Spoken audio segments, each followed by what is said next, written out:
Most people recognize Asus from its laptops and a smattering of Android tablets, but outside the United States, it also sells a lot of phones, 10 million to date, in fact. Its Zenfone smartphone lineup promises solid performance and a well-rounded feature set at an affordable price, and the Zenfone 2 is the latest addition. It brings some pretty impressive specs to the table for its reasonable $300 price tag.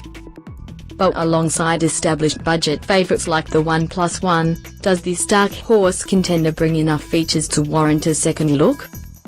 Powerful hardware inside of so-so design. At $300, you wouldn't expect an extraordinary design from the Zenfone 2, and Asus obliges with palatable mediocrity.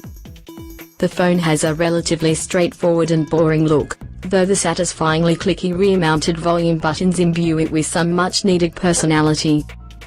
Unfortunately, the same can't be said of the power button, which is inconveniently mounted on top of the phone and mushy feeling.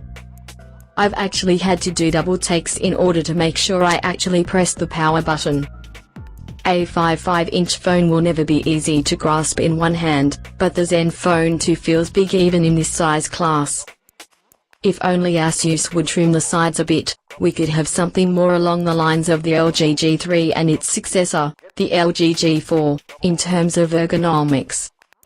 Fortunately, the grippy brushed feeling of the back cover makes it easier to wrangle.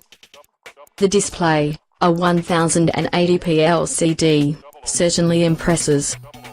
It won't deliver the punchy colors you've seen on Samsung's OLED-powered Galaxy S smartphones, but the Zenfone 2's display is far from bad at this price. Since it's an IPS panel, it delivers wide enough viewing angles, but we do wish it got brighter. Our review unit is powered by a quad-core 23GHz Intel Atom Z3580 CPU and a PowerVR G6430 GPU, along with a whopping 4GB of RAM.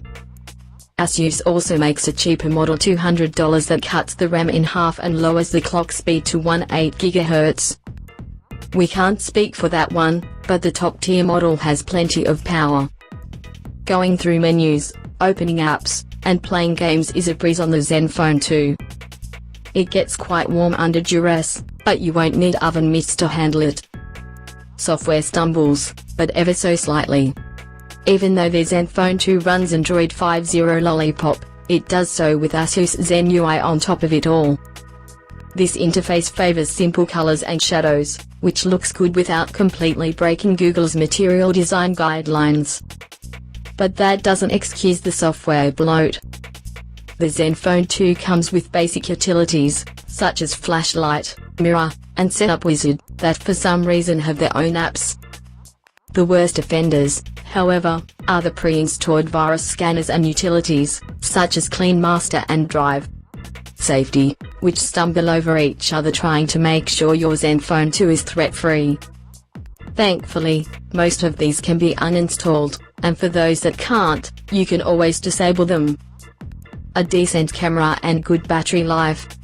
One area where the Zenfone 2's $300 price tag really shows is in the camera, which includes none of the fancy optical image stabilization, laser focus, or phase detection you might come to expect on powerful Android smartphones. Still, it performs adequately, especially with plentiful lighting. Details were relatively sharp, and colors like the pink of the flower were captured accurately. Moving things inside, however, exposes a noticeable drop in quality, as digital noise silently creeps in. Asus' highly touted low light and night modes do their jobs, producing slightly better shots when in dim environments. However, you will need a very steady hand to take anything close to an acceptable image with them. Most of the images I took in low light mode ended up blurry.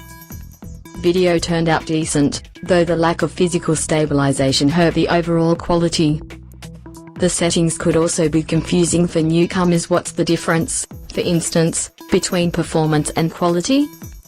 The Zenfone's 3000 mAh battery kept it ticking the entire day, but only just. with several email accounts pushing emails, my standard array of social networking apps, and several sessions of Implosion and Skyforce, along with texting and phone calls, I usually ended my day with 15 to 20% battery life. For me, that's a job well done, though I'd be lying if I said I wasn't expecting just a little more, given the large capacity. A fantastic bargain. It may look bland. It may be slightly unwieldy. It may have an average camera.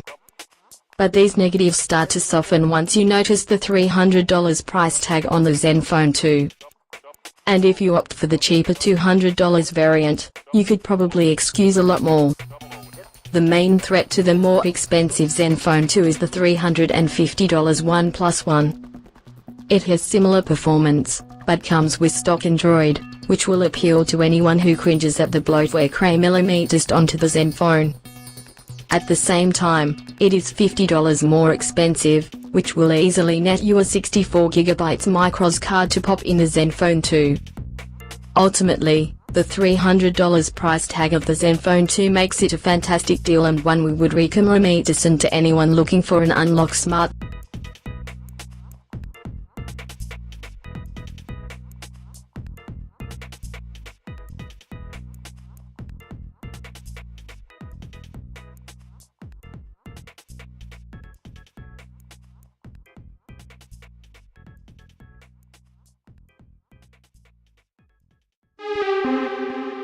Thanks for watching Tech Talk. Subscribe now for more videos.